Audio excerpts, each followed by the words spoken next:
কৃষ্ণ ইসলাম তিনি যখন খায়বার দুর্গে আক্রমণ করবেন তার মিলিটারিকে পাঁচ ভাগে ভাগ করতেন। কি কমান্ডার ছিলেন তিনি! এক ভাগের নাম মুকদ্দমাতুল জাইশ, ফ্রন্ট উইং। ডান দিকে একটা থাকতো মাইমানা, বায়ে একটা থাকতো মাইসারা, মাঝখানে যে ব্যাটালিয়ন থাকতো এটার নাম কাল, পেছনেরটার নাম খালফ। সুবহানাল্লাহ পড়েন। এই জন্য বিশ্বনবী যখন অ্যাটাক করতেন তখন সবাই বলতো জাল মুহাম্মদ ওয়াল খামিস, মুহাম্মদ তার 5 উইং এর ব্যাটালিয়ন নিয়ে আমাদের উপর আক্রমণ করেন। যুদ্ধের ময়দানে তিনি ঘোষণা দিতেন, খবরদার, এই যে ইহুদিদের উপর আক্রমণ করবা, যুদ্ধ করবা, কোন নারীদের গায়ে হাত তুলো না, শিশুর গায়ে হাত তুলো না, বৃদ্ধার গায়ে হাত তুলো না, খ্রিস্টান পাদ্রী বাবা যারা আছে, ফাদার অফ খ্রিস্টিয়ান, পাদ্রীদের গায়ে হাত তোলে না। যুদ্ধ করতে যে গবাদি পশু মেরো না, গাছপালাগুলো ভেঙো না। সুবহানাল্লাহ কইতে মনে চায় না? গেছে যুদ্ধ করতে, গেছে কি, কিন্তু ক্ষয়ক্ষতি মিনিমাইজ করার জন্য কি চেষ্টা করতেন, কি রহমতের নবী সবাইকে সম্মান করতেন, সবাইকে মানুষ হিসেবে দেখতেন। আমরা ভাগ করে ফেলি, আমরা দেখা মাত্রই যদি দেখি মাথায় টুপি আর দাড়ি, তখনই বাবা শুরু করে এটা কার মরিদ, কি সরসিরার মরিদ, না চরমনায়ের মরিদ, না আট্রসির মরিদ, না অমুক জায়গার মরিদ। অথবা আমরা বলতে শুরু করি কি জামাত করে, না খেলাফত মজলিস করে, না ইসলামী আন্দোলন করে, না তাবলীগ করে। ভাগাভাগি আছে না নাই? কিন্তু আমরা তাকে মানুষ হিসেবে দেখি না। আগে দেখতে হবে মানুষ। আপনার চোখ দিয়ে যা দেখবেন এগুলো মানুষ, এগুলো সবাই মানুষ। বিশ্বনবী মানুষ হিসেবে সবাইকে ট্রিট করতেন। সাহাবাদেরকে নিয়ে বিশ্বনবী বসে আছেন, একটা লাশ নিয়ে যাওয়া হচ্ছে, লাশ দেখে বিশ্বনবী দাঁড়িয়ে গেলেন। সাহাবারা বললেন, ইয়া রাসূলুল্লাহ, আপনি দাঁড়ালেন যে? ইন্নাহু ইয়াহুদি, এটা ইহুদির লাশ। ইন্নাহু ইয়াহুদি, এটা তো ইহুদির লাশ, বসে দাঁড়ালেন যে? বিশ্বনবী বললেন, আওয়ালাইসাত নাফসান, এটা কি মানুষ না? সুবহানাল্লাহ পড়বেন না? আওয়ালাইসাত নাফসান, হোক না ইহুদি, হোক না খ্রিস্টান, হোক না আস্তিক আর নাস্তিক, এটা কি মানুষ নয়? সে মানুষ। সবার উপরে মানুষ সত্য, তাহার উপরে নাই। মাখলুকাতের মধ্যে সবচাইতে বেশি শ্রেষ্ঠতম হচ্ছে মানুষ। বিশ্বনবী সবাইকে মানুষ হিসেবে ট্রিট করতেন। এজন্য বিশ্বনবী হচ্ছেন সবচেয়ে বেশি ব্রড মাইন্ডেড, মানে খোলা মনের, বড় মনের, দিল দরিয়া, ন্যারো মাইন্ডেড ছিলেন না। আমরা ন্যারো মাইন্ডেড, আমরা অল্পতে ঝগড়া বাঁধিয়ে দিই, আমরা অল্পতে অন্যকে গালমন্দ করি, আমরা অল্পতে ভাগাভাগি করি। ভাগাভাগি করবেন না, সহজ করে ইসলামকে উপস্থাপন করুন। আর দিন ও ইউসরুন লা উসরা ফি। আমার প্রিয় ফরিদপুরের ভাইয়েরা, দিন সহজ, এটার মধ্যে কাঠিন্যতা নাই। আমরা এটারে কঠিন বানাইছি। আমি প্রায় বিভিন্ন মাহফিলে বলি যে আল্লাহ ছাড় দেয় কিন্তু মাওলানা ছাড় দেয় না। আসরা নাই? আল্লাহ ঠিকই ছেড়ে দিয়েছে, মৌলভী ছাড় দেয় না। বিষ্ণু সাউদেরকে নিয়ে বসা এক বেদুইন এসে মসজিদের ভিতরে উট ঢুকায় দিছে, মসজিদে নববীতে, আর মসজিদের মাঝখানে বসে পেশাব করা শুরু করে দিচ্ছে। আপনাদের এখানে ফরিদপুরের সবচেয়ে বড় মসজিদ কোনটা? কি নাম? এই কেন্দ্রীয় জামে মসজিদের ভিতরে যদি এক হিন্দু ঢুকে পেশাব শুরু করে, কি করবেন? হ্যাঁ, ওই কয় কোবায় নাম আবেগে ওরে পিটানো শুরু করবে সবাই। সাহাবারাও তাই শুরু করলেন, মারতে উদ্যত হলেন। বিশ্বনবী বললেন, এই রাখো, ওরে পেশাব করতে দাও। এর কারণ, কেউ যখন ইউরিন পাস করে, স্টুল পাস করে, তখন এটা তাকে ধীরে সুস্থে করতে দিতে হয়। এজন্য টয়লেটে কেউ ঢুকলে জোরে বাড়ি দিবেন না, তাহলে খবর আছে। কাশি দিবেন, যে একটু কাশি দিবেন, এরকম, হ্যাঁ, এরকম কাশি দিবেন। অথবা পায়চারি করবেন। যদি পায়চারি করেন তাহলে সে বুঝবে সামওয়ান ইজ ওয়েটিং আউটসাইড, সামনে একজন ওয়েটিং করতেছে বাইরে, আমাকে বেরোতে হবে। কিন্তু আপনি যদি ওরা ডাকতেন, কুদ্দুস রে, কুদ্দুস করবো আমি নাই, কারণ এটা ভয়ঙ্কর একটা বিষয়। আপনি যখন ইউরিন পাস করছেন খুব স্মুথলি করতে হয়, তখন ডাক দিলে পেশাব আটকায় গেলে আপনার ভয়ঙ্কর রোগ হতে পারে। কি ফিলোসোফার ছিলেন, কি বড় ডাক্তার ছিলেন বিশ্বনবী মুহাম্মদ সাল্লাল্লাহু। বিশ্বনবী বললেন, ওরে ডেকো না, কাজ সারতে দাও। ইচ্ছা মতো বেটা পেশাব করার পরে বিশ্বনবী গেলেন, যে বললেন, তুমি যে পেশাব করেছো তুমি কি জানো এই জায়গাটা কি? বেদিন বলে, না, আমি তো জানি না এই জায়গাটা কি। বিশ্বনবী বললেন, এটা আমাদের ইবাদতগাহ, এটা আমাদের কি ইবাদতগাহ। এখানে ঢুকে আমরা আমাদের রবরে ডাকি, আল্লাহরে ডাকি, আমরা নামাজ পড়ি, জিকির করি, তাসবিহ পড়ি, এটা আমাদের ইবাদতগাহ। কাজটা করা তোমার মোটেও ঠিক হয় না। লোকটা অবাক হয়ে গেল, ঘটনা কি? তাদের ইবাদতগাতে আমি পেশাব করেছি আর আমাকে জামাই আদর। আর আমাকে এত সুন্দর করে বলে যে এটা ইবাদত গা। আমাদের ইবাদত গায়ের ভিতরে যদি কেউ এরকম করতো, ওরা তো একেবারে সাইজ করে ফেলতাম। সে অবাক হয়ে গেল। সে জিজ্ঞেস করলো, হু আর ইউ, কে আপনি? বিশ্বনবী বললেন, আনা মুহাম্মদ সাল্লাল্লাহু, আমি শান্তির ধর্ম ইসলামের প্রেরণার বাণীবাহক। আমি লা ইলাহা ইল্লাল্লাহ মুহাম্মাদুর রাসূলুল্লাহ এই বাণী দিয়ে গোটা বিশ্বে বিপ্লব তৈরি করতে এসেছি। বেদুইন বলল, আমাকেও আপনার বিপ্লবে শরীক করে নেন। ইসলাম মারামারি কাটাকাটিতে আসে নাই। আপনার ব্রড মাইন্ডেড অ্যাটিটিউড দেখে হিন্দু ভাইরা কালিমা পড়ে মুসলমান হয়ে যাবে। এজন্য আল্লাহ বললেন, আলাম নাশরাহ লাকা সাদরাকা ওয়া ওয়াদা'না আনকা বিজরাক আল্লাযী আনকাদা যাহরাক ওয়া রাফা'না লাকা যিকরাক। সুবহানাল্লাহ পড়েন। আলাম নাশরাহ লাকা সাদরাক, নবী হে, আমি কি আপনারে ব্রড মাইন্ডেড বানিয়ে দেই নাই? এটা আপনার জীবনে বড় নিয়ামত। আপনি সংকীর্ণ মনা না, আপনি ছোট মনের মানুষ নয়, আপনি বিশাল হৃদয়ের মানুষ। ইসলামের জন্য আপনার হৃদয়টারে আমি নবী খুলে দিয়েছি। এ হলো বিশ্বনবীর উপর প্রথম নিয়ামত। 2 নম্বরে আল্লাহ বললেন, ওয়া ওয়াদা'না আনকা বিজরাকাল্লাযী আনকাদা যাহরাক। নবী হে, আমি আপনার পিঠ থেকে বিশাল বোঝাটা নামিয়ে দিয়েছি। সুবহানাল্লাহ পড়েন। কি নামিয়ে দিয়েছি? বোঝা। উত্তর করতে হবে, রেসপন্স। এটা তাফসীর মাহফিল, এটা হচ্ছে ক্লাসের মতো, যে কথা বলে শিক্ষক আর আমরা সবাই ছাত্র, ঠিক কি না? বোঝা নামিয়েছি নবী। কি নামিয়েছি? তাফসীরে 2টা এসেছে। বিজরুন মানে বোঝা, বিজরুল যাম পাপের বোঝা, আর একটা হচ্ছে বিজরুল গাম চিন্তার বোঝা। বিশ্বনবীর কোনো পাপ নাই, বিশ্বনবীর সব কিছুকে মাফ করে দিয়েছে কে? লিয়াগফিরা লাকাল্লাহু মা তাকাদ্দামা মিন যামবিকা মা তাআখার। নবী আপনার আগেরও গুনাহ নাই, আপনার পরেরও গুনাহ নাই। আপনি নবী মাসুম, আপনার গুনাহ নাই, আপনি নিষ্পাপ। নবীদের গুনাহ হয় না। আহলুস সুন্নাহ ওয়াল জামাআতের আকীদা হচ্ছে নবীরা মাসুম, নবীদের জীবনে কোনো গুনাহ হয় না। চিৎকার করে বলেন ঠিক কি না? ও নবী, ওয়াদা'না আনকা বিজরাক, আপনার এই বোঝা আমি নামিয়ে দিয়েছি। বিশ্বনবী ভাবতেন 40 বছর বয়সে আমি নবী হলাম, তার আগে যা করলাম আল্লাহ এটা কি করবে? আল্লাহ বলে, নবী আপনার আগের গুনাহ পরের গুনাহ, গুনাহ বলতে কিছুই নাই, সবই মাফ, সব মাফ। তারপরেও আমার নবী বলতেন, আল্লাহে লাস্তাগফিরুল্লাহ ওয়া আতুবু ফিল ইয়াউম আকসার মিন 70 মাররা। আমি এমন নবী যার কোনো গুনাহই নাই, আগের গুনাহও নাই, পরের গুনাহও নাই, তারপরেও আমি নবী প্রতিদিন 70 বারেরও বেশি তওবা আর ইস্তেগফার করি। আমাদের জন্য শিক্ষা। তাহলে আল্লাহ বললেন, ওয়া ওয়াদা'না আনকা বিজরাক, পাপের বোঝা আমি নামিয়ে দিলাম। বিশ্বনবীর কোনো পাপ নাই, পাপ মুক্ত। তাফসীরে 2 নম্বরে এসেছে বিজরুল গাম চিন্তার বোঝা। বিশ্বনবী সব সময় আমাদেরকে নিয়ে চিন্তা করতেন। কাকে নিয়ে চিন্তা? চিন্তা কথা বলেন। আমাদেরও চিন্তা আছে না নাই? কিসের চিন্তা? হ্যাঁ, টাকার চিন্তা। ফরিদপুরের ভাইদের টাকার চিন্তা। আর কিসের চিন্তা আপনাদের? হ্যাঁ, উম্মতের চিন্তা। মাশাআল্লাহ, এই ভাই উম্মতকে নিয়ে ভাবে। আপনাদের আর কার কি নিয়ে চিন্তা বলেন? পেটের চিন্তা। এদিকে পাওয়া গেছে পেটের চিন্তা, এদিকে বউয়ের চিন্তা, কবরের চিন্তা। আর কিসের চিন্তা? আখিরাতের চিন্তা। তো আমাদেরও চিন্তা আছে, বিশ্বনবীরও চিন্তা ছিল। 2 চিন্তা কি এক? বিশ্বনবীর কাঁধে তো পুরো উম্মার জিম্মাদারি। কিয়ামত পর্যন্ত যারা পৃথিবীতে আসবে সবার জন্য বিশ্বনবী কাঁদতেন। এই আওয়াজ করে কে? এদিকে কি হয়েছে? কি হয়েছে? আরে বসায় দেন। বিশ্বনবীর গোটা উম্মাহ নিয়ে চিন্তা। সব নবীকে আল্লাহ তাআলা একটা করে দোয়া দিয়েছিলেন আর বলেছিলেন, নবী একটা স্পেশাল দোয়া করার সুযোগ তোমাদেরকে দিলাম, ওই দোয়া করলেই কবুল হয়ে যাবে। কিন্তু সুযোগ পাবা জীবনে কয়বার? সবাই বলেন কয়বার? সব নবী কয়টা করে পাইছে? সব নবী তাদের দোয়াগুলো দুনিয়াতেই করে ফেলেছে। বিশ্বনবী বলেন, লিকুল্লি নবিয়্যিন দাওয়া মুস্তাজাবা। এই দুনিয়াতে সব নবীদের একটা করে মুস্তাজাবুদ দাওয়া আছে। আল্লাহ বলেছে, ও নবী একটা করে স্পেশাল দোয়া করার সুযোগ পাবা, দোয়াটা করা মাত্রই কবুল করে নেব।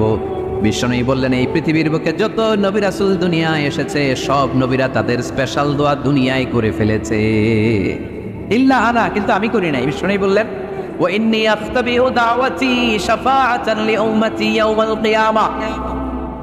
আমি আমার স্পেশাল দোয়াটা করি নাই আমার স্পেশাল দোয়াটা আমি আমার গুনাহগার উম্মতকে বাঁচানোর জন্য কিয়ামত পর্যন্ত রেখে দিয়েছি।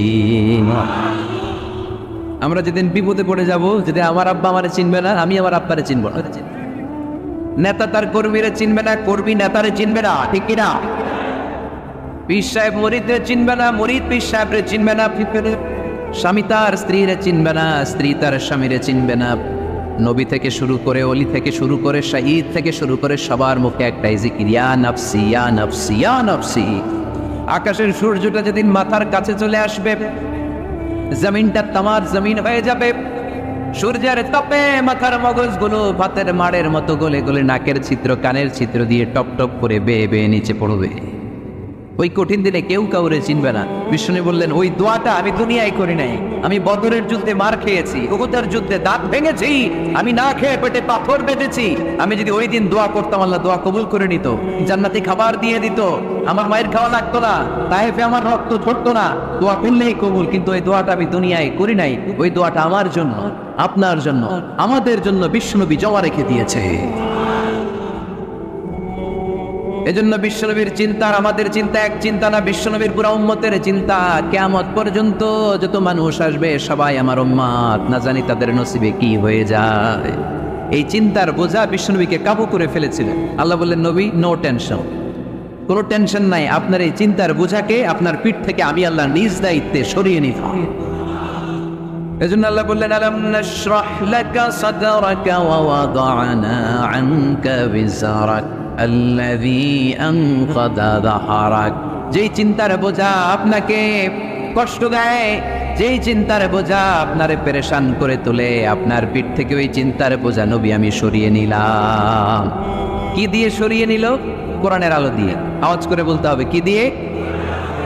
বিশ্বনবী মক্কায় দেখতেন মূর্তির পূজা হয়, আল্লাহর ঘরের ভিতরে 360টা মূর্তির পূজা।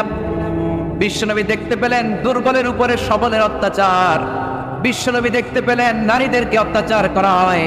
কন্যা সন্তান হলে বাবা তার মেয়েটাকে নিয়ে জঙ্গলের ভেতরে ঢুকে কিংবা মরুভূমির ভেতরে যে জীবিত দাফন করে দেয়। ওয়াইদাল মাউফুদাতু সুইলাত ওয়াদুল বানাত। বিশ্বনবী এগুলো দেখতেন চারপাশে, দেখে এই পথহারা জাতিকে কিভাবে উদ্ধার করবেন, কি দিয়ে উদ্ধার করা যায়, এই টেনশনে বিশ্বনবীর পিঠ বাঁকা হয়ে গিয়েছিল, বাঁকা হয়ে গিয়েছিল। বিশ্বনবী সব সময় পেরেশান থাকতেন। আল্লাহ বললেন, নবী টেনশনের দরকার নাই, হেরা গুহায় এমন একটা নূরের আলো দিয়ে আমি আপনারে আলোকিত করব, যার মাধ্যমে সব পেরেশানি দূর হয়ে যাবে। আলাম নাশরাহ লাকা সাদরাকা ওয়া ওয়াদা'না আনকা বিজরাক আল্লাযী আনকাদা যাহরাক। আপনাকে পেরেশান বানিয়ে দেয় এরকম সব চিন্তার বোঝা আমি আল্লাহ সরিয়ে নিলাম। সুবহানাল্লাহ। দুইটা নেয়ামত শুনলাম, এবার 3 নম্বর নেয়ামত আল্লাহ বললেন, ওয়া রাফা'না লাকা যিকরাক। এই আয়াতটা মুখস্থ করতে হবে আজকে, আমার সাথে সাথে পড়েন, ওয়া রাফা'না লাকা যিকরাক। সবাই বলেন নাই, পড়েন, ওয়া রাফা'না লাকা যিকরাক, ওয়া রাফা'না লাকা যিকরাক। নবী হে, আপনার সম্মানকে আমি আকাশচুম্বী করেছি। I have dignified your status high and I the highest peak. আপনার মর্যাদা উঠাতে উঠাতে আকাশ বাতাস ছাপিয়ে, সাত আকাশ কাঁপিয়ে আরশের উপরে নিয়ে গিয়েছি। আপনার মর্যাদা আমার পরপরই স্রষ্টার পরে পুরো সৃষ্টিকুলের উপরে বিশ্বনবীর মর্যাদা আছে না নেই? এজন্য আল্লাহ বললেন, ওয়া রাফা'না লাকা যিকরাক। ও নবী, আপনার মর্যাদা সম্মান আমি আকাশচুম্বী করেছি। আপনার সুনাম, সুখ্যাতি, মান, মর্যাদা আমি গোটা বিশ্বে ছড়াইয়া দেব। আজ যখন নাজিল হলো, কাফেররা হাসতে শুরু করলো। কাফেররা বলে, মোহাম্মদ বেটা বলে কি, ও জানে বাঁচবি কিনা ওইটাই তো সন্দেহ। আমরা যেই ষড়যন্ত্র পাকাচ্ছি, ও জানে বাঁচবি কিনা সে এটাই সন্দেহ। তার নাম গোটা বিশ্বে ছড়াবে কি করে আমরা দেখে নেব। আল্লাহ বলেন, তোরা আমার নবীর সুনাম সুখ্যাতি ছড়ানোর ব্যাপারে বাধা তৈরি করবি, তোরা আমার নবীর ব্যাপারে অপপ্রচার চালাবি, তোদের অপপ্রচারকেই আমি আমার নবীর প্রচার মাধ্যম বানিয়ে দেবো। তোরা করবি অপপ্রচার।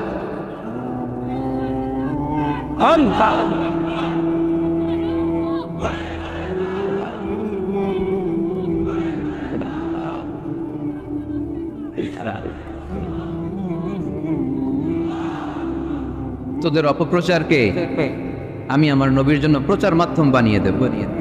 এরকম অনেক সময় হয় না যে কেউ কেউ অপপ্রচার করে কারো বিরুদ্ধে, এটা তার জন্য প্রচার হয়ে যায়। কেউ অপপ্রচার চালায়, আল্লাহর মেহরবানিতে ওইটা তার পাবলিসিটি হয়ে যায়। তার আলাদা করে প্রচার বিভাগের টিম তৈরি করা লাগে না, তার বিরোধীরাই তার প্রচার বিভাগের কাজে নেমে পড়ে গিয়ে। বিশ্বনবী বললেন তোরা, আল্লাহ বললেন তোরা আমার নবীর সুনাম সুখ্যাতিকে থামাবি, তোদের মাধ্যমে আমি বিশ্বনবীর সুনাম সুখ্যাতি গোটা বিশ্বে বুলন্দ করে দেব। আবু জাহেল ঘোষণা দিল, খবরদার, হজের মৌসুম, হাজী সাহেবরা গোটা বিশ্ব থেকে আসবে, আমার দলের কর্মীরা তোরা যেটা করবি সেটা হচ্ছে হাজীদের কাছে যেয়ে বলবি মক্কায় নতুন এক পাগল আসছে, নতুন এক জাদুকর আসছে, নাম মোহাম্মদ। নাউজুবিল্লাহ পড়বেন না? খবরদার হাজী সাহেবেরা এই পাগলের কাছে যেও না। সব হাজিরা গোটা বিশ্ব থেকে এসে মক্কার মিনা প্রান্তরে তাঁবুর ভিতরে ঢুকেছে, আর আবু জাহেলের টিম মেম্বাররা সব তাঁবুর ভিতরে উকি মাইরা কয়, খবরদার, নতুন পাগল এসে। সবাই কয় নাম কি? কয় মোহাম্মদ। নতুন পাগল এসেছে, নাম মোহাম্মদ। নতুন জাদুকর এসেছে, তার নাম মোহাম্মদ। খবরদার তার কাছে যেও না, তার কথা শোনো না, শুনলে তোমরাও পাগল হয়ে যাবা, তোমরাও পাগল হয়ে যাবে। সে এত বড় জাদুকর, মুহাম্মদ সাল্লাল্লাহু আলাইহি ওয়াসাল্লাম এত বড় জাদুকর, তার জাদু দেখলে, তার কথা শুনলে হাজবেন্ড ওয়াইফের মধ্যে সম্পর্ক বিচ্ছিন্ন হয়ে যায়। সে এত বড় জাদুকর, তার কথা শুনলে বাবা আর ছেলের সম্পর্ক ছিন্ন হয়ে যায়। সে এত বড় জাদুকর, তার কথা শুনলে বন্ধু বন্ধু আলাদা হয়ে যায়। খবরদার হাজী সাহেবরা, তোমরা হজ করতে এসেছো, করো, জমজমের পানি খাও আর খেজুর নিয়ে যাবা বাড়িতে, কিন্তু মুহাম্মদ সাল্লাল্লাহু আলাইহি ওয়াসাল্লামের কাছে যাওয়া যাবে না। আচ্ছা, আপনারা বুঝে শুনে উত্তর দেন। এই যে লক্ষ লক্ষ হাজী মিনার তাঁবুতে বসা, আর আবু জাহেলের লোকটা যে বললো নতুন জাদুকরের নাম মোহাম্মদ, তার কাছে যেও না, এই লক্ষ লক্ষ হাজিরা এর আগে জীবনেও মুহাম্মদ সাল্লাল্লাহু আলাইহি ওয়াসাল্লামের নাম শুনছে? তার মানে মুহাম্মদ সাল্লাল্লাহু আলাইহি ওয়াসাল্লামের নাম তাদের কানে পৌঁছে দেওয়ার দায়িত্ব আবু জাহেল নিজেই নিয়ে নিয়েছে। চিল্লা এখন ঠিক কিনা? প্রচার হয়ে গিয়েছে। আর সবাই মনে মনে ভাবে, কয় কি এত বড় জাদুকর, হজ করি আর না করি, আরে না দেখে যাওয়া যাবে না, হজ তাড়াতাড়ি কোন রকম সাইরা এই জাদুকরের কাছে আগে যাবো, দেখি কেমন জাদু দেখায়, দেখি কত বড় ম্যাজিশিয়ান, দেখি তো কত বড় পাগলের কারণ। আল ইনসানু হারিসুন আলা মা মুনিআ, মানুষকে যেটা নিষেধ করা হয় বেশি মানুষ এটা করতে চায়। যদি বলি ওদিকে যাবি না, ওর বাপের কিরা ওদিকে যাবে, ঠিক কিনা? এটা আমাদের স্বভাব, আমাদের খাসলা, আমাদের বৈশিষ্ট্য, যেটা আমাদেরকে নিষেধ করা হয় বেশি ওটা করতে মন চায়। সব হাজিরা মনে মনে ভাবলো আমরা যাব। তোরা যতই বলিস না কেন যাব, হজের পরে অবশ্যই যাব। দেখা গেল হজের পরে বিশ্বনবী মুহাম্মদুর রাসূলুল্লাহ সাল্লাল্লাহু আলাইহি ওয়াসাল্লামের বাড়ির সামনে বিশাল বড় গ্যাদারিং শুরু হয়েছে। সবাই লাইন ধরে দেখা করতে গেছে। দেখা করতে যে বিশ্বনবীর চেহারা দেখে প্রথম নজরে সব পাগল।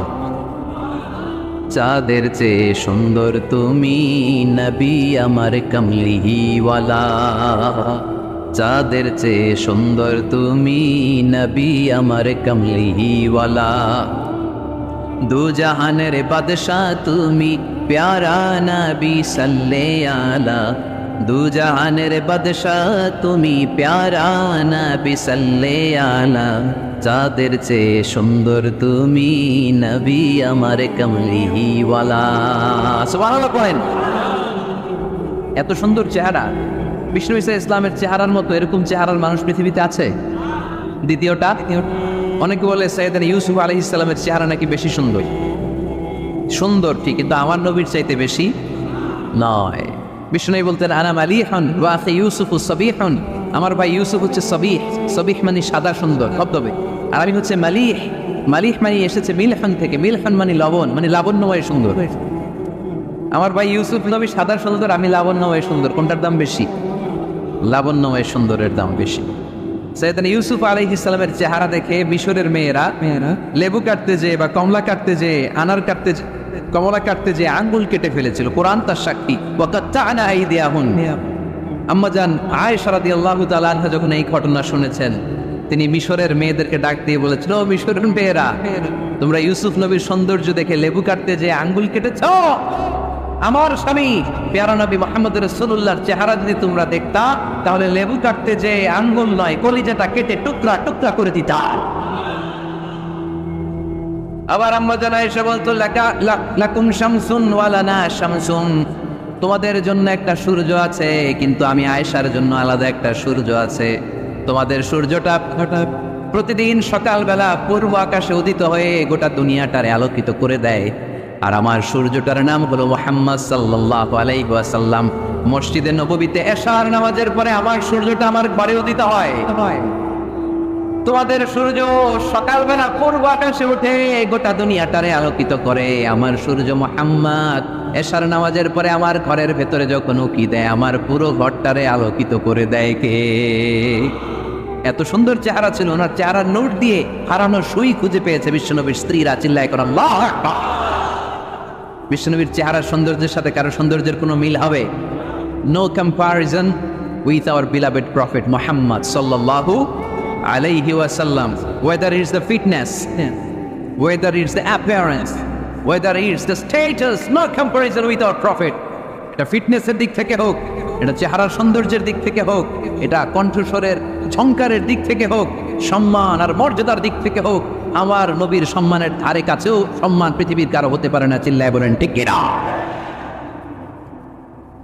এজন্য আল্লাহ বললেন ওয়ারাফা'না লাকা যিকরাক, নবী আপনার সম্মান বাড়াতে বাড়াতে আমি আকাশচম্বী করেছি। লোকজন সব যে বিশ্বনবীর দরবারে লাইন ধরেছে, হাজিরা সব বিশ্বনবীর কাছে, যে চেহারা দেখেই কুপোকাত, বাকি জিনিস তো পরে। অনেকে আছে না, চেহারা দেখলেই মানুষ পাগল হয়ে যায়, আছে না নাই? চেহারা দেখেই পাগল, চেহারা দেখেই পাগল। তারপর তারা মিলাতে লাগলো। মিলার তাবুতে আবু জাহেলের কর্মীরা ঘোষণা দিয়েছিল এলাকায় মুহাম্মদ নামে পাগল এসেছে। তারা মিলায় দেখে না, এই মহামানব কোনোদিন পাগল হতে পারে না, কারণ পাগলের চুলগুলো থাকে উস্কো খুস্কো, ঠিক কিনা? আমার নবী সাল্লাল্লাহু আলাইহি ওয়াসাল্লামের চুল উস্কো খুস্কো ছিল। কত সুন্দর চুল আঁচড়ে রাখতেন, জাইতুনের তেল দিতেন, আতর ঢেলে মাথার শীতের মধ্যে ঢেলে দিতেন, কপাল বেয়ে বেয়ে পড়তো, আর যেখানে সেজদা দিতেন সেজদার জায়গা আতরের ঘ্রাণে আমোদ হয়ে যেত। হাতের তালুতে পারফিউম মাখতেন, আর মানুষের সাথে মুসাফা করলে যার সাথে মুসাফা তার হাতের সাথে নবীর ব্যবহৃত পারফিউমের ঘ্রাণ ছুটে যেত। এত পরিচ্ছন্ন ছিল। তারা বিশ্বনবীর বক্তব্যের মিল খুঁজে পায় না। তারা বলে না, এই লোক কখনো পাগল হতে পারে না। পাগলের চুল থাকে উস্কো খুস্কো, জামা থাকে ছিঁড়া ফাড়া, গায়ের মধ্যে থাকে ময়লা। পাগল কখনো দাঁত মাজে না, কিন্তু বিশ্বনবীর মুচকি হাসির ফাঁক দিয়ে দাঁতের দিকে তাকালে মানুষগুলো সব পাগল হয়ে যায়। স্মাইল দিতেন বিশ্বনবী, স্মাইল, মুচকি হাসি, তাবাসসুম। বিশ্বনবীর মুচকি হাসি দেখলে মানুষ পাগল হয়ে যেত, পাগল পড়া হয়ে যেত।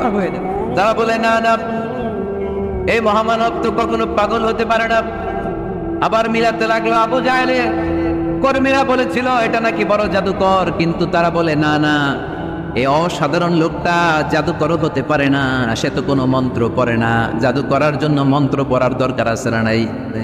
বিষ্ণুনবী কি মন্ত্র পড়তো? বিষ্ণুনবী কি পড়ে শোনাতো?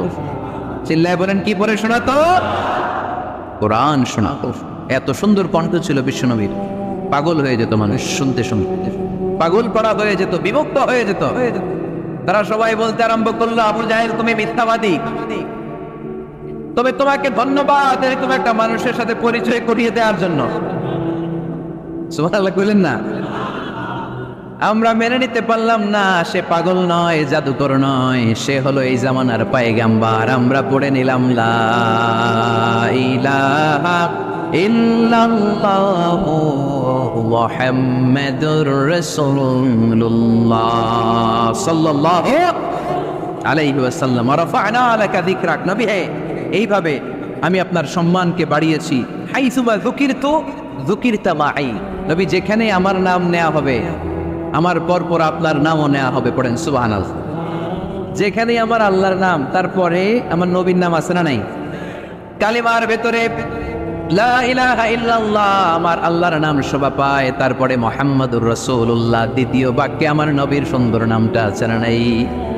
কালেমার মধ্যে প্রথমে আল্লাহর নাম, তারপরে নবীর নাম। হাইসুমা যুকিরতু যুকিরতা মাই, নবী কিভাবে আপনার মর্যাদা আমি বাড়াবো জানেন? যেখানেই আমি ওইখানেই আপনি, যেখানে আমার নাম নেওয়া হবে তারপরেই সৃষ্টিকুলের মধ্য থেকে শুধু আপনার নাম নেওয়া হবে। সুবহানাল্লাহ পড়েন। আপনার উম্মতেরা গোটা বিশ্বে সালাত আদায়ের জন্য আজান দিবে, আজানের প্রথম 4 বাক্যে আমি আল্লাহর বড়ত্ব, আল্লাহু আকবার। তারপরের 2 বাক্যে আমি ছাড়া কোনো ইলাহা নাই এটার সাক্ষ্য দেয়া হবে। তারপরের দুই বাক্যে সবাই সাক্ষ্য দিতে বাধ্য, আপনি ছাড়া দুনিয়ায় আর কোনো শেষ রাসূল নাই। তার মানে আজানের মধ্যেও আমার আল্লাহর নামের পরে আমার নবীর নাম আছে না নাই? এরপর আমরা একামত দিয়ে জামাত শুরু করি।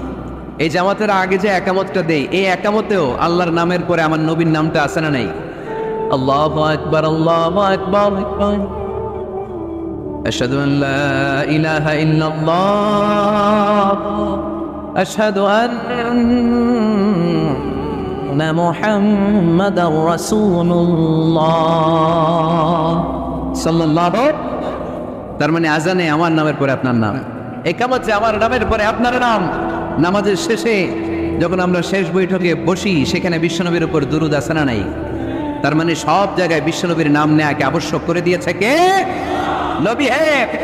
এই গোটা বিশ্বের ভেতরে সূর্য উঠবে, সূর্য ডুববে, শীত যে গ্রীষ্ম আসবে, দিন যে রাত আসবে, এক মুহূর্তের জন্য আপনার নামের আলোচনা থামবে না। চিল্লায় বলো ঠিক কিনা? রাফা'না লাকা যিকরাক, I have dignified your status very high, very high। অনেক উপরে নিয়েছি, আকাশ বাতাস ছাপিয়ে, সাত আকাশ কাঁপিয়ে আরশ পর্যন্ত আমি আপনার মর্যাদাকে বুলন্দ করেছি। এই পৃথিবীতে যত আসমানি কিতাব এসেছিল, সবগুলো আসমানি কিতাবে বিশ্বনবীর নাম উল্লেখ করেছে কে? তার মানে তাওরাতের ভেতরে বিশ্বনবীর নাম আছে না নেই? ইনজিলে, জাবুর, সুহুফে ইব্রাহিম, সুহুফে মূসা আল্লাযী ইয়াজিদুনাহু মাকতুবান ইনদাহুম ফিত তাওরাতি ওয়াল ইনজিল। ইহুদিরা খ্রিস্টানরা বিশ্বনবীর মানতে চাইতো না। তারা বলতো, মুহাম্মদ তোমার নাম তো আমাদের কিতাবে নাই। বিশ্বনবী বললেন পড়ো। তারা পড়তে পড়তে বিশ্বনবীর জায়গাটা লুকিয়ে রাখত, যেখানে বিষ্ণুবীর নাম ওরা এভাবে ধরে রাখতো। বিষ্ণু ইসলাম এক সাহাবাকে বললেন, আমি তো ওদের ভাষা বুঝি না, তুমি ওদের ভাষা বুঝে দেখো কোন জায়গায় সোরামিটা করে। প্রতিটা কিতাবের প্রতিটা পাতায় পাতায় বিষ্ণুবীর নাম আছে না নাই? সাইয়েদনা আদম আলাইহিস সালাম থেকে শুরু করে ঈসা আলাইহিস সালাম পর্যন্ত যত নবী এসেছে, সব নবী সুসংবাদ দিয়েছে যে একজন নবী আসবে, যে নবী আসার মধ্য দিয়ে এই আম্বিয়া আলাইহিমুস সালাম পৃথিবীতে আসার যে ধারাবাহিকতা, এই সিলসিলা, এই চেইনকে আল্লাহ তাআলা কাট আপ করে দিবে। সাইয়েদনা আদম তার বংশধরদেরকে বলেছে, নূহ আলাইহিস সালাম তার প্রজন্মকে বলেছে, ইব্রাহিম আলাইহিস সালাম তার জেনারেশনকে বলেছে, মূসা আলাইহিস সালাম বনি ইসরাইলকে শুনিয়েছে। সর্বশেষ সাইয়েদনা ঈসা আলাইহিস সালাম এসে বলেছে, ইয়াতি মিন বাদি ইসমুহু আহমদ, আমার পরে এমন এক নবী আসবে, তার নাম, চিল্লায় বলেন, আহমদ। বড় বিশ্বস্ত, সে কোন বন্ধু বলো বেশি বিশ্বস্ত, সে কোন বন্ধু বলো বেশি বিশ্বস্ত, কার কাছে মন খুলে দেয়া যায়, কার কাছে প্রাণ খুলে বলা যায়, হওয়া যায় অতি আশ্বস্ত, তার নাম আহমদ, বড় বিশ্বস্ত। সুবহানাল্লাহ পড়ে, ইয়াতি মিন বাদি ইসমুহু আহমদ, আমার পরে এমন এক নবী আসবে, তার নাম হবে আহমদ। এই নবীর পরে আর কোন নবী আছে? চিল্লায় বলেন, লা নবিয়্যা বাদি ওয়ালা রাসূলা, আমার পরে কোনো নবীও নাই, আমার পরে কোনো রসুলও নাই। তবে আমার পরে যদি নবী হওয়ার যোগ্যতা কারো থাকে, আমার ওমরে ফারুক নবী হওয়ার যোগ্যতা রাখে। কোনো নবী নাই, খাতামুন নবিয়্যিন, আমার পরে কোনো নবী নাই। তার মানে বিশ্বনবীর জীবনের 3 নম্বর নিয়ামত হলো রাফা'না লাকা যিকরাক। মর্যাদা আমি বাড়াতে বাড়াতে বাড়াতে বাড়াতে নবী অনেক উপরে নিয়েছি। আবার আল্লাহ আমাদেরকে ডেকে বললেন, ও ইমানদার বান্দারা শোনো, আমি স্বয়ং আল্লাহ তাআলা আমার ফেরেশতা বাহিনী নিয়ে এই নবীর উপরে স্বয়ং আমি দুরূদ পড়ি। ইন্নাল্লাহা ওয়া মালাইকাতাহু ইউসাল্লুনা আলান নবী ইয়া আইয়ুহাল্লাযীনা আমানু সাল্লু আলাইহি ওয়া সাল্লিমু তাসলিমা।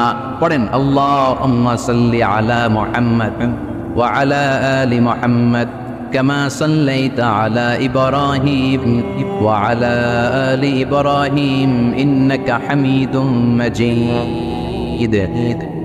আল্লাহুম্মা বারিক আলা মুহাম্মাদ وعلى آل محمد كما باركت على إبراهيم وعلى آل إبراهيم إنك حميد مجيد চিৎকার করে পড়েন সুবহানাল্লাহ। এমন নবী যে নবীর উপর আল্লাহ নিজেই দুরূদ পড়ে, ফেরেশতারা পড়ে, এজন্য আমাদের উপর আর দরকার আছে না নাই? আবার আল্লাহ বললেন নবী আপনি এমন নবী যেই নবীকে আমি হাউজে কাউসার দিয়েছি, লক্ষ লক্ষ নবীদের কাউরে কিয়ামতের দিন আমি হাউজে কাউসারের মালিক বানাবো না, শুধুমাত্র কেবলমাত্র একমাত্র আপনি ছাড়া। ইন্না আ'তাইনাকাল কাউসার ফাসাল্লি লিরাব্বিকা ওয়ানহার ইন্না শানিআকা হুয়াল আবতার। সুবহানাল্লাহ পড়ে।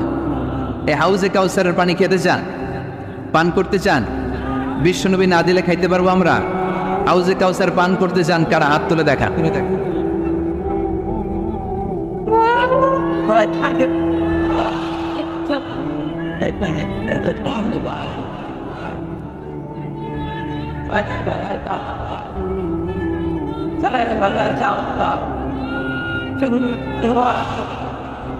আহলা মিনাল আসাল, হাউজে কাউসারের পানি মধুর চেয়েও মিষ্টি। আবরাদু মিনাস সাল, বরফের চাইতেও ঠান্ডা। আবিয়াদু মিনাল লাবান, দুধের চাইতেও সাদা। মান শারিবা মিনহা শারবাতান লাম ইয়াজমা আবাদা, এক ঢোক হাউজে কাউসারের পানি যে খাবে চিরকালের জন্য তার গলার তৃষ্ণা মিটে যাবে। ওই হাউজে কাউসার বিষ্ণুনবীকে দিয়ে বিষ্ণুনবীর মর্যাদা বাড়িয়েছে কে? আবার আল্লাহ বললেন নবী পৃথিবীর অনেক নবীকে আমি নৈতিক বিজয় দান করেছি, কিন্তু সবাইকে আমি রাজনৈতিক বিজয় দান করি নাই। আপনাকে আমি এমন নবী করে দুনিয়ার বুকে পাঠিয়েছি, আপনাকে আমি নৈতিক বিজয় দান করেছি, পাশাপাশি রাজনৈতিক বিজয়ও দান করেছি। সুবহানাল্লাহ পড়ে। বিশ্বনবী একাধারে যেমনি মসজিদে নববীর ইমাম ছিলেন, পাশাপাশি মদিনার রাষ্ট্রের প্রেসিডেন্ট ছিলেন, ঠিক কিনা? তার মানে ইমাম বা নেতা এমন হওয়া দরকার যে নামাজও পড়াতে পারে আবার সমাজও শাসন করতে পারে, ঠিক কিনা? এমন নেতার দরকার আছে না নেই? এজন্য বিশ্বনবী বললেন রাব্বি আদখিলনি মুদখালা সিদকিন ওয়া আখরিজনি মুখরাজা সিদকিন ওয়াজআলনি মিন লাদুনকা সুলতানান নাসীরা। ও আল্লাহ আপনি আমারে সত্যতার সাথে মক্কায় রাখেন, বের করলেও সত্যতার সাথে বের করেন, আর আপনি আমাকে বিজয়ী শক্তি দান করেন। বিজয়ী শক্তি, রাজনৈতিক শক্তি বিশ্বনবী আল্লাহ তাআলার কাছ থেকে দোয়া করে চেয়ে নিয়েছেন, চিল্লায় বলেন ঠিক কিনা? রাজনৈতিক শক্তির দরকার আছে না নাই? দরকার আছে। তা আস্তে করে বললেন কেন? রাজনৈতিক শক্তি থাকার দরকার আছে না নাই? দেখেন বাংলাদেশ সৃষ্টি হয়েছে কত সালে বলেন? কত সাল? বাংলাদেশের বার্থডে কবে?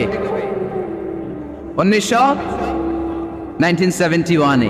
এই 71 সালের পর থেকে আমাদের বাংলাদেশে সুদ আছে না নাই? কিন্তু সুদের বিরুদ্ধে ওয়াজ আছে না নাই? আলেম ওলামারা আজীবন সুদের বিরুদ্ধে ওয়াজ করছে। আমরা ওয়াজ আগে করতাম, এখন করতেছি, সামনেও করব, মাগার সুদ মরবে না। এর কারণ যেটা আইন করে প্রণয়ন করা হয় ওইটা ওয়াজ করে মারা যায় না, ওইটার আইন করে নষ্ট করতে হয়, চিল্লায় বলেন ঠিক কিনা? আমি সারা জীবন সুদের বিরুদ্ধে ওয়াজ করলে সুদ যাবে না, কিন্তু দেশনেত্রী মাননীয় প্রধানমন্ত্রী যদি কালকে ঘোষণা দেয় বাংলাদেশের কোনো ব্যাংকে ব্যাংকিং ফিনান্সিয়াল ট্রানজ্যাকশনে কোনো সুদ চলবে না, তার পরের দিন থেকে বাংলাদেশে কোনো সুদ থাকবে না, চিল্লায় বলেন ঠিক কিনা? দয়াল বাবারে দয়া করো আমারে বলে, এখনো বলে। এত আমরা বুঝাই, তাওহীদের পক্ষে মানুষকে বুঝাই, শিরকের বিপরীতে আমরা মানুষকে সচেতন করি, এরপরেও বলে দয়াল বাবারে দয়া করো আমারে। দয়াল বাবা আপনার দয়া করতে পারে না, দয়া করতে পারে কে? এজন্য জীবনের যে কোনো মুহূর্তে, যে কোনো পরিস্থিতিতে, সিচুয়েশনেই আমরা থাকি না কেন, আমরা সাহায্য চাইবে একজনের কাছে, চিল্লায় বলতে হবে তিনি কে? হাদিসে কুদসিতে আল্লাহ বলেন লাউ আন্না আউওয়ালাকুম ওয়া আখিরাকুম ইনসাকুম ওয়া জিন্নাকুম, পৃথিবীর সব মানুষগুলো, সব জিনগুলো, সাইয়েদনা আদম থেকে শুরু করে up to the day of judgement, কিয়ামত পর্যন্ত যারা এসেছিল, যারা আছে, যারা আসবে, সবাই যদি একটা ময়দানে দাঁড়িয়ে যায় আর দাঁড়িয়ে যদি আল্লাহর কাছে চাইতে থাকে আল্লাহ এটা দাও, গাড়ি দাও, বাড়ি দাও, নারী দাও, সম্মান দাও, একটার পর একটা যদি আল্লাহর কাছে চাইতে থাকে আর আল্লাহ তাআলা যদি তাদের সব চাহিদা পূরণ করে দেয়, সবও যদি দিয়ে দেয়, আল্লাহ বলে আমার ভান্ডারের 1 ইঞ্চিও কমবে না। তো যার ধন ভান্ডার এত বিশাল, তাকে রেখে দিয়ে আমরা অন্য জায়গায় চাবো কেন? কথা বুঝতে পেরেছেন? এটার নাম হচ্ছে তাওহীদ, মানে আমাদের সব কিছু এক কেন্দ্রিক হবে, আমাদের চাওয়া পাওয়া বাসনা যন্ত্রণা আকাঙ্ক্ষা সবকিছু আমরা কার কাছে বলবো? এটার নাম তাওহীদ। এটার নাম কি? তাওহীদেরি মুর্শিদ আমার মুহাম্মাদের নাম বলো, মুহাম্মাদের নাম। আল্লাহর নাম জপলে বুঝতে পারি আল্লাহরই কালাম বলো, মুহাম্মাদের নাম। ওই নামেরই রশি ধরে যাই আল্লাহর পথে, ওই নামেরই ভেলায় চড়ে ভাসি নূরের স্রোতে। ওই নামের বাতি জেলে দেখি আরশের মুকাম বলো, মুহাম্মাদের নাম। তাওহীদেরি মুর্শিদ আমার মুহাম্মাদের নাম বলো, মুহাম্মাদের নাম। চিল্লায় পড়েন আল্লাহু আকবার। তো এর নাম হচ্ছে তাওহীদ। তাওহীদ মানে হচ্ছে এক আল্লাহ বিশ্বাসী হওয়া, ওয়াননেস অফ গড। আমাদের স্রষ্টা একজন। চিল্লায় বলতে হবে কয়জন? আরো জোরে বলেন কয়জন? খ্রিস্টানরা বলে ওদের স্রষ্টা তিনজন। কয়জন? এটাকে আরবিতে বলে তাসলি, ইংরেজিতে বলে ট্রিনিটি, বাংলায় বলে ত্রিত্ববাদ। খ্রিস্টানরা তিন খোদায় বিশ্বাসী, আর আমরা কয় খোদায় বিশ্বাসী? এক খোদায়। খ্রিস্টানরা বলে আল্লাহ হচ্ছে একজন প্রভু, ঈসা আলাইহিস সালাম হচ্ছে দ্য সান অফ গড, আল্লাহর ছেলে। নাউজুবিল্লাহ পড়েন। আবার জিব্রাইল আলাইহিস সালামকেও আরেক খোদা মানে, তারা ওনাকে বলে দ্য হোলি স্পিরিট। কিন্তু আমরা বলি কুল হু আল্লাহু আল্লাহুস লাম ইয়ালিদ ওয়া লাম ইয়াকুল লাহু কুফুয়ান আহাদ। আমরা বলি আল্লাহ এক, অদ্বিতীয়, তিনি অমুখাপেক্ষী। গোটা বিশ্বের সবাই বিপদে পড়লে চায় কার কাছে? আল্লাহ চায় কার কাছে? হ্যাঁ, আল্লাহ কারো কাছে চায় না। এটাই হচ্ছে স্রষ্টা আর সৃষ্টির পার্থক্য। আমরা বিপদে পড়লে আল্লাহর কাছে চাই, আল্লাহ কারো কাছে চায়। আমাদের প্রয়োজন পূরণে আমরা আল্লাহর কাছে ঠেকা, আল্লাহ কি কারো কাছে ঠেকা? এজন্য আল্লাহ বললেন তোমরা সব ফকির। আমরা কি? রব্বুল আলামিন বলেন ইয়া আইয়ুহান নাসু আনতুমুল ফুকারাউ ইলাল্লাহ ওয়াল্লাহু হুয়াল গানিয়্যুল হামিদ। ও দুনিয়ার মানুষেরা শোনো, তোমরা হলো ফকির, তোমাদের প্রয়োজনে আমার কাছে চাও, কিন্তু আমি আল্লাহ কারো কাছে চাই না। আমরা সবাই ফকির। আমরা কি? তাহলে ধনীকে? চিল্লায় বলেন ধনীকে? উনি কারো কাছে হাত পাততে হয় না, সবাই ওনার কাছে হাত পাতে। এজন্য আমরা ফকির, উনি হচ্ছেন ধনী। এজন্য সব বিপদে আপদে ওই ধনী আল্লাহর কাছে, অমুখাপেক্ষী আল্লাহর কাছে চাইতে রাজি আছেন তো? ছেলে হয় না, চাইবেন কার কাছে? মেয়ে হয় না, চাইবেন কার কাছে? না দুর্গার কাছে, সরস্বতী, খাজা বাবা, ল্যাংটা বাবা, আউলা বাবা, জাউলা বাবা, আছে না নাই? এগুলোর সাথে আমাদের কোনো সম্পর্ক নাই। সহজটা দিয়ে আমরা কত দিকে দৌড়াই। এক মসজিদে যে সেজদায় পড়ে কাঁদলেই আল্লাহ মনের সব বাসনা পূরণ করে দেয়, ঠিক কিনা? আবার বিশ্বনবী বলতেন বিপদে পড়লে, যদিও বিপদটা ছোট হয়, আল্লাহর কাছে চাও। বিশ্বনবী বলতেন তোমার পায়ের জুতার ফিতাও যদি ছিঁড়ে যায়, মুচির দোকানে যাওয়ার আগে চাইবা কার কাছে? পায়ের জুতা ছিঁড়ে গেলে ঠিক করার জন্য কার কাছে যাই? আল্লাহর কাছে বলে যায়। মুচির দোকানে যাই না? তো বিষ্ণু বলেন মুচির দোকানে যাওয়ার আগে একবার আল্লাহর কাছে চাইও। সুবহানাল্লাহ পড়ে। বিশ্বনবী নামাজ শেষ করলেন। নামাজ শেষ করে বিশ্বনবী সাহাবাদের দিকে মুখ ফিরিয়ে বসতেন আর বলতেন আল্লাহু আকবার। কি বলতেন? 3 বার পড়তেন আস্তাগফিরুল্লাহ, আস্তাগফিরুল্লাহ, আস্তাগফিরুল্লাহ। তারপর তিনি অনেক আযকার পড়তেন, আযকারুস সাবাহ ওয়াল মাসা। সকাল সন্ধ্যার এই জিকিরগুলো পড়ে উনি ওনার জিহ্বাটারে সিক্ত করে রাখতেন। আমাদের সময়ই হয় না। আমরা নামাজের পরে আল্লাহুম্মা আমিন, ইয়া আরহামার রাহিমিন, সব শেষ। কোনো তাসবিহ তালিম নাই, জিকির আজকার নাই। বিষ্ণুনবী এটা করতেন না, তাসবিহ পড়তেন। তো বিষ্ণুনবী প্রায় দেখতেন এক সাহাবী সালাম ফেরানোর পরে দেয় দৌড়। বিষ্ণুনবী একদিন বলে এক বসো, দৌড়াও কেন? কাজ আছে। বিষ্ণুনবী বললেন আরে তাসবিহ পড়া এটা বড় কাজ। সাহাবী বলে রাসূলুল্লাহ আমি আল্লাহর কাছে কি চাবো? আমার তো চাওয়ার কিছু নাই। বিষ্ণুনবী বললেন লবণ চাও, লবণ, নুন চাও, এটা নুন। লবণটাও আল্লাহর কাছে চাইতে বলেছে। সুবহানাল্লাহ পড়বেন না? এজন্য বিপদে আপদে কার কাছে যাব? ছেলে হয় না, কে দিবে? মেয়ে নাই, কে দিবে? ছেলে মেয়ে দুইটাই লাগবে, কে দিবে? আবার দেখেন কাউরে আল্লাহ ছেলেও দেয় না, মেয়েও দেয় না, আছে না নাই? তাহলে দেওয়ার মালিক কিন্তু একজন, চিৎকার করে বলতে হবে তিনি কে? এটার নাম তাওহীদ। এটার নাম কি? তাওহীদ। আর এর বিপরীত যদি করেন তাহলে সব শেষ। আল্লাহ শীত থেকে তুমি আমাদের বাঁচাও। সবাই পড়েন আমিন। আপনাদের কি শীতে ধরছে? কষ্ট হচ্ছে? আপনাদের সাউন্ডের ভলিউম এত কম কেন? হ্যাঁ, লক্ষ্মীপুর খাবারের লোকদের সাউন্ডের ভলিউম খুব কম, ভলিউম বাড়াইতে চায় না। সাউন্ড বাড়াইতে হবে, তাহলেই না কথা ইন্টারেক্টিভ হয়। আমি কথা বলবো, আপনারা শুধু শুনবেন, এই বক্তব্য আমি করি না। আমি ইন্টারেক্টিভ বক্তব্য করি, আমিও বলি, আমার শ্রোতারাও আমার সাথে কথা কয়। আলহামদুলিল্লাহ পড়েন। তো শেষ পর্যন্ত আমি যখন জিজ্ঞেস করবো আপনাদেরকে উত্তর করতে হবে বাঘের বাচ্চার মতো। মুমিন তো এরকম জিমায় জিমায় উত্তর দেয় না। মুমিন ইমানের তেজদীপ্ত বলে বলিয়ান হয়ে ওঠে, ঠিক কিনা? মুমিন জ্বলে ওঠে আপন শক্তিতে, আছে না নাই? যে ইমান প্রয়োজনে জ্বলে ওঠে না, যে ইমান সত্য ন্যায়ের কথা বলে না, যে ইমান প্রয়োজনে জ্বলে ওঠে না, যে ইমান সত্য ন্যায়ের কথা বলে না, যে ইমান বাস্তবে নাই, যে ইমান অন্তরে নাই, মুখে শুধু ফাঁকা বলি, কি করে তারে বলো ইমানে বলি, কি করে তারে বলো ইমানে বলি, কি করে তারে বলো ইমানে বলি। চিল্লায় বলেন ঠিক কিনা? যে ইমান ইমানে বলে নাস্তিকতার মঞ্চে ওঠে, যে ইমান বাতিল মতের দোসর হয়ে ফায়দা লুটে, আছে না নাই?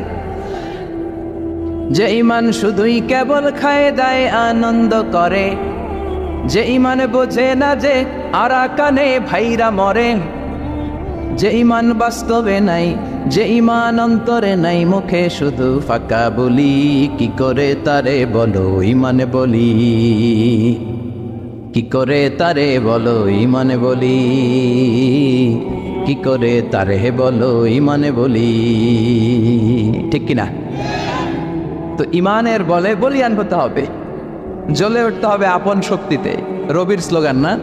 কথাটা ভালো, জ্বলে উঠতে হবে আপন শক্তিতে। তো এই জন্য ইমানদারের আওয়াজ হবে খুব বুলন্দ আওয়াজ।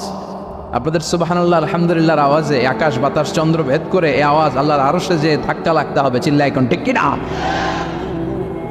এই শেষ পর্যন্ত এরকম বাঘের বাচ্চার মতো আওয়াজ করতে হবে। পারা যাবে না? ইনশাআল্লাহ পড়েন, আরো জোরে পড়েন ইনশাআল্লাহ। আজকের এই প্রোগ্রামে আসতে পেরে আমরা খুশি না বেজার? কম না বেশি? আমরা সবাই খুশি পরিমাণে বেশি আওয়াজ করে পড়েন আল্লাহু আকবার। আসুন আমরা আল্লাহ তাআলার দরবারে শুকরিয়া জ্ঞাপন করি যে আল্লাহ তাআলা এরকম চমৎকার পরিবেশে আমাদেরকে আসার বসার তৌফিক এনায়েত করলেন। আসুন হৃদয় নিংড়ানো মনের সবটুকুন ভালোবাসাকে উজাড় করে দিয়ে সিংহ শার্দুলের মতো গর্জন করে আকাশ বাতাস প্রকম্পিত করে মন প্রাণ বুক মুখ একসাথে করে দেহের সবটুকুন শক্তি গলার এই মাঝ বরাবর এনে আমরা চিৎকার করে পড়ি কালিমাতুশ শুকুর আলহামদুলিল্লাহ।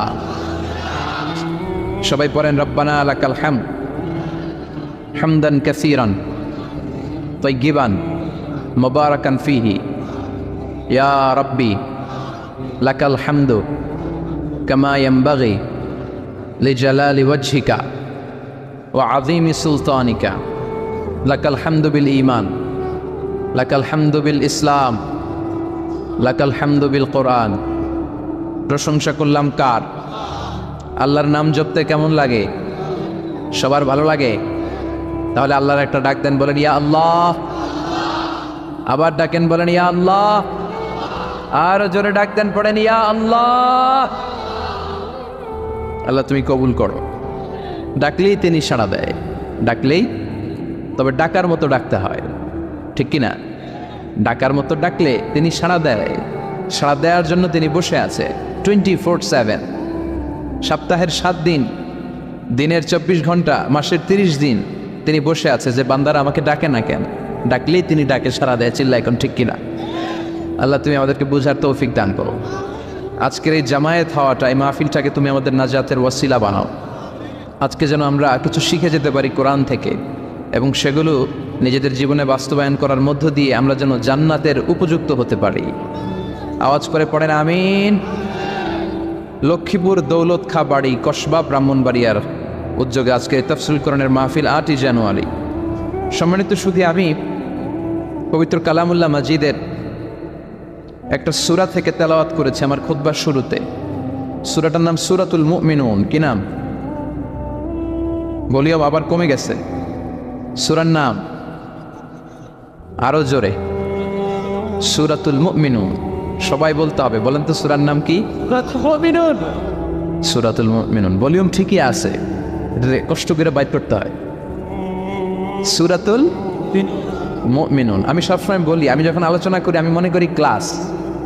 তো ক্লাস যদি হয়, এরা কারা? ছাত্র। তো ছাত্র যদি উত্তর না দেয় ঝামেলা আছে না নাই?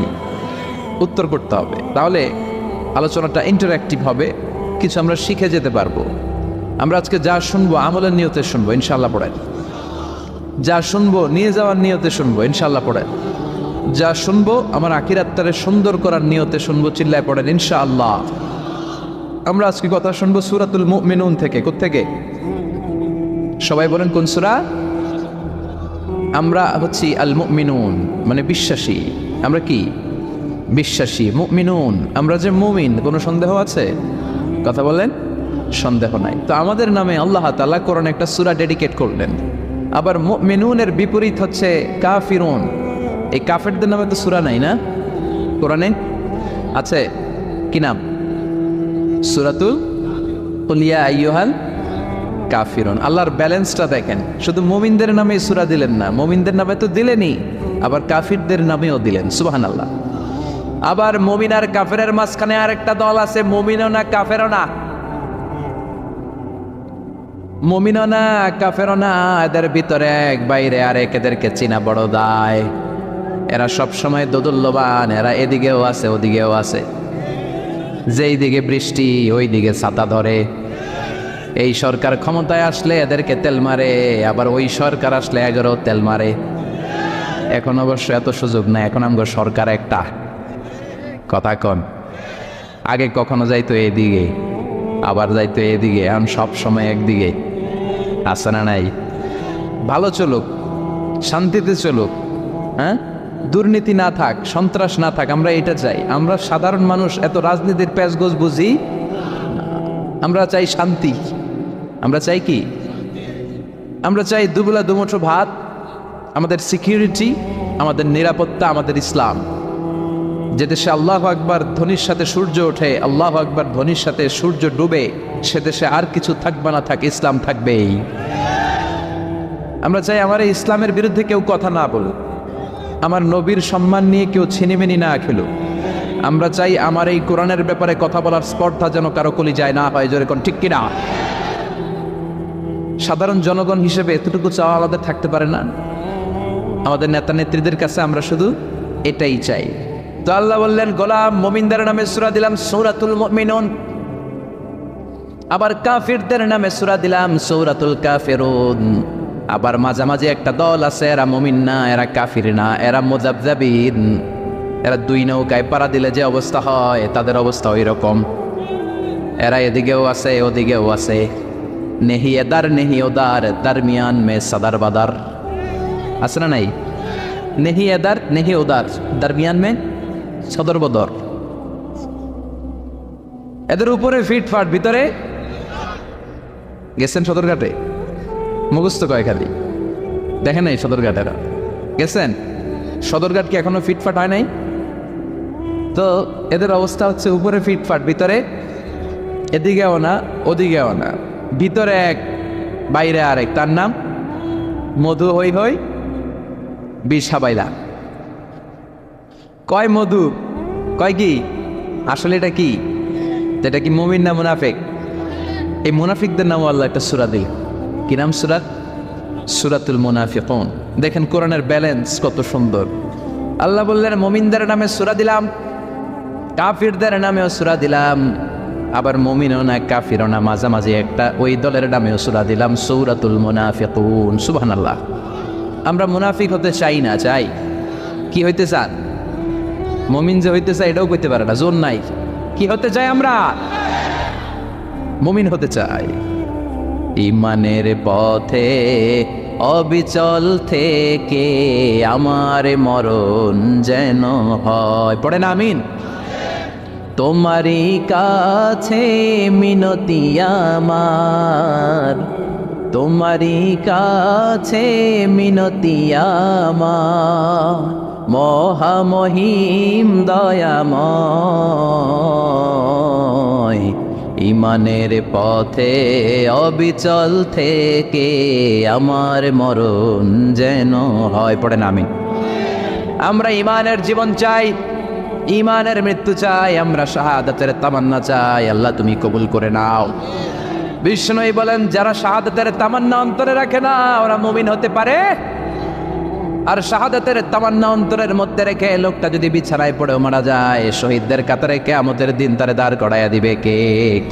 আমাকে শহীদ করে ওই মিছিলে শামিল করে নিও, যে মিছিলের নেতা মীর হামজা, খুবাইবে খাব্বাব, আল্লাহর কাছে যারা অতি প্রিয়, শামিল করে নিও। আমাকে শহীদ করে ওই মিছিলে শামিল করে নিও, পড়ে না।